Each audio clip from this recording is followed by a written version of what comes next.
Other than that, that is it for me. Back to you, gentlemen. And Chris, it looks like you get to kick things off for us. Just like every week, this week is no different. No. Chris has all the news. Yeah. That's right.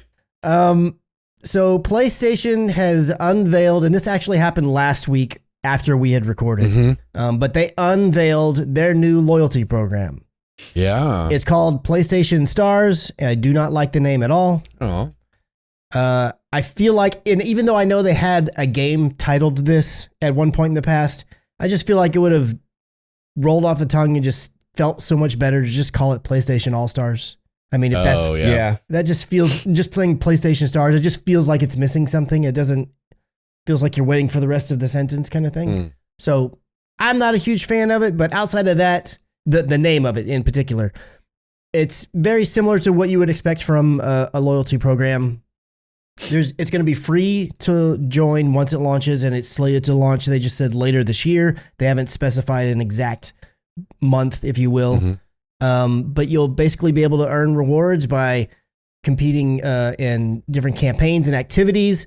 There will be a monthly check-in campaign where you simply log in and play any game, and you will receive some reward for that.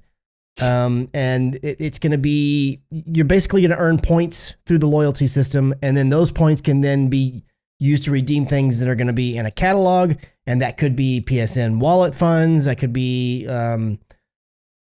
other items are going to have some digital items that you can earn and things like that are collectibles items that are just like kind of similar. The way that I kind of equate it is, when you played, Astro's Playroom, and you'd go through the world, and then you would find like the PS3, or you would find like the PlayStation, whatever. Yeah. I think it's going to be similar to that, where it could be an item that's kind of from PlayStation's past, or it could be like, oh, I found a little Nathan Drake statue or figurine or something, or I got this, or I earned this, or I bought this with my loyalty points, whatever you want to call it.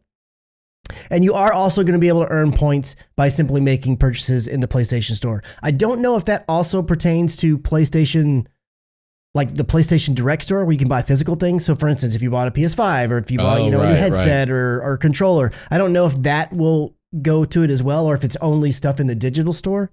But I mean, as someone who spends a lot of time on PlayStation and a lot of time, most of the stuff that I buy is all digital through the digital store, I'll absolutely sign up for this, especially for the fact that it's free. But quite frankly, I mean, Xbox has had a loyalty program for a while now, where if you do various things, you can earn points and things.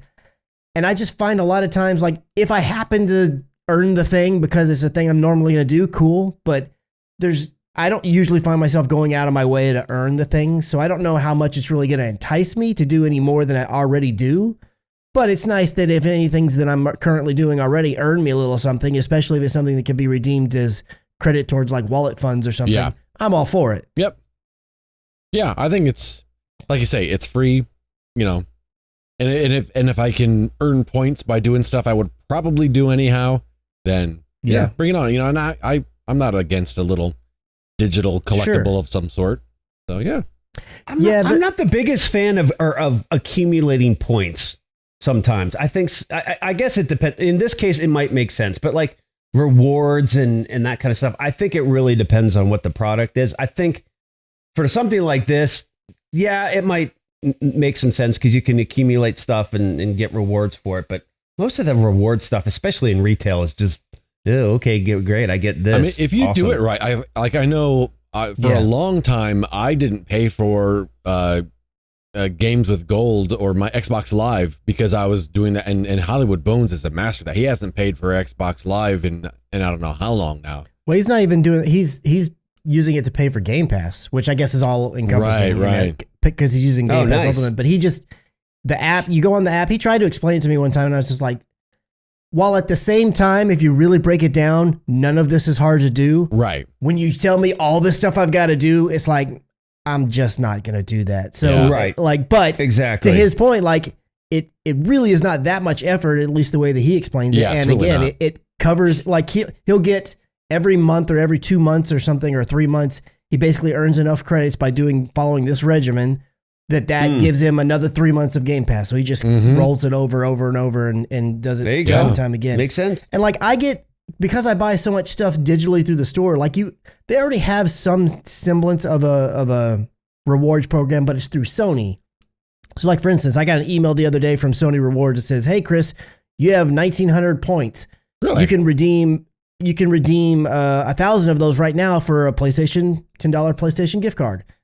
And I don't know why, I just haven't done it, but it's like, so I already earned something. So it's like, well, if I can just consolidate over here, because I'm really not buying a bunch of like Sony TVs and Sony stereos and so on and all this other stuff, but I'll buy games and I'll buy, stuff through the store and whatnot. So if they can merge these two, or I don't know if this is going to continue to be something separate, but I'm all for if I'm going to be doing the thing anyway, and it's going to get me stuff, then I'm all for that.